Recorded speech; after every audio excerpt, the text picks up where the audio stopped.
निर्जला एकादशी व्रत कथा। ज्येष्ठ शुक्ल पक्ष की एकादशी। ज्येष्ठ शुक्ल पक्ष की एकादशी को निर्जला एकादशी कहते हैं। भीमसेन व्यास जी से कहने लगे कि हे पितामह, भ्राता युधिष्ठिर, माता कुंती, द्रौपदी,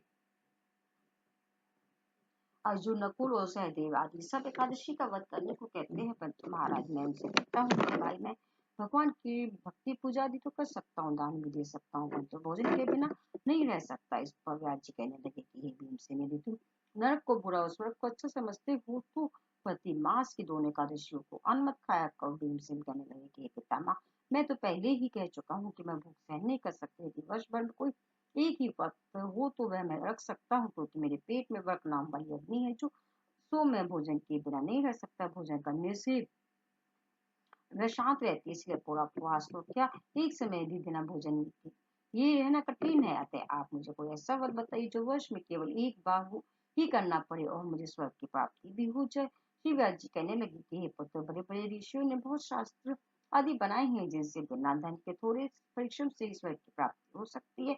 इसी प्रकार शास्त्रों में दोनों पक्षों के एकादशी का व्रत मुक्ति के लिए रखा जाता है।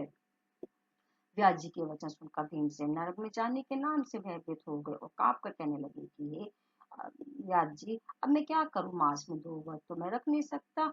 हाँ, वर्ष में एक व्रत करने का प्रयत्न अवश्य कर सकता हूँ। अतः वर्ष में एक दिन व्रत करने से यदि मुक्ति हो जाए तो कोई एक ऐसा व्रत बताइए। ये सुनकर व्यास जी कहने लगे कि वृषभ और मिथुन की संक्रांति के बीच ज्येष्ठ मास के शुक्ल पक्ष की जो एकादशी आती है उसका नाम निर्जला एकादशी है। तुम उस एकादशी का व्रत करो। इस एकादशी के व्रत में स्नान और आचमन के सिवा जलवाचित या आचमन में 6 मास से अधिक जल नहीं होना चाहिए, अन्यथा यह वह मद्यपान के सदृश हो जाता है। इस दिन भोजन नहीं करना चाहिए, क्योंकि भोजन करने से वह नष्ट हो जाता है। यदि एकादशी को सूर्योदय से लेकर द्वादशी के सूर्योदय तक जल ग्रहण न करें तो सारी एकादशी के व्रत का फल प्राप्त होता है। द्वादशी को सूर्योदय से पहले उठकर स्नान आदि करके ब्राह्मण का दान आदि देना चाहिए। उसके पश्चात भूखे और सत्पात को भोजन ब्राह्मण को भोजन कराकर फिर आप भोजन कर लेना चाहिए। इसका फल पूरे वर्ष की संपूर्ण एकादशी के बराबर होता है। व्यास जी कहने लगे कि हे भीमसेन, यह मुझको स्वयं भगवान ने बताया था। इस एकादशी का पुण्य समझते हेतु उदानों से अधिक है। केवल एक दिन मनुष्य निर्जल रहने से सब पापों से मुक्त हो जाता है। जो मनुष्य निर्जल एकादशी का व्रत करते हैं उनकी मृत्यु के समय यमदूत आज्ञा नहीं किए वन भगवान के पार्षद उसे पुष्पक विमान में बिठाकर स्वर्ग को ले जाते हैं। अतः संसार में सबसे श्रेष्ठ निर्जला एकादशी का व्रत है, इसीलिए यत्न के साथ इस व्रत को करना चाहिए।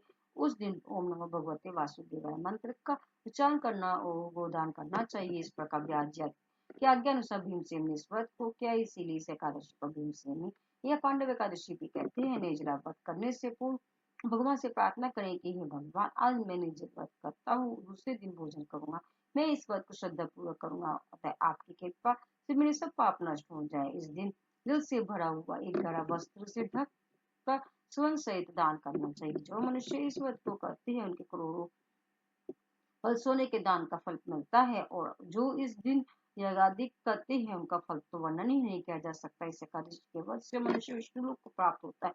जो मनुष्य इस दिन अन्न खाते हैं चंडाल के समान होते हैं, वे अंत में नरक में जाते हैं। जिसने निर्जला एकादशी का व्रत किया है वे चाहे गृह हत्यारा हो, मद्यपान करता हो, चोरी की हो या गुरु के साथ देश क्या हो, मगर इस व्रत के प्रभाव से वे स्वर्ग को जाता है। हे कुंती पुत्र, जो पुरुष या स्त्री श्रद्धापूर्वक इस व्रत को करते हैं उन्हें अग्निलिखित कर्म करने चाहिए। प्रथम भगवान का पूजा, फिर गोदान, ब्राह्मणों को मिष्ठान और दक्षिण देनी चाहिए तथा जल से बड़े कलश का दान अवश्य करना चाहिए। निर्जला के दिन अन्न, वस्त्र और जूती आदि का दान भी करना चाहिए। जो मनुष्य भक्ति पूर्वक इस कथा को पढ़ते हुए सुनते हैं निश्चय ही उन्हें स्वर्ग की प्राप्ति होती है। ये थी निर्जला एकादशी की बात।